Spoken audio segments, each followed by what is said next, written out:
Muling iginiit ni Senate President Chis Escudero na hindi pwedeng madaliin ng Senado ang impeachment trial ni Vice President Sara Duterte. Sa press conference ngayong umaga, sinabi ni Escudero na magsisimulang impeachment proceedings o pag-aasikaso rito sa June 2 kapag nagsesyon muli ang Kongreso.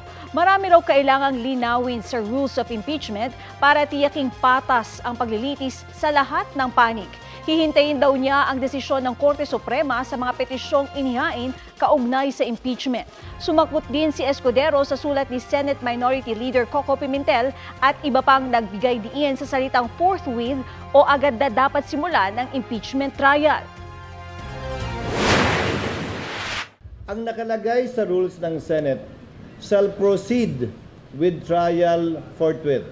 Ang nakalagay sa rules ng House shall be immediately referred to the Speaker.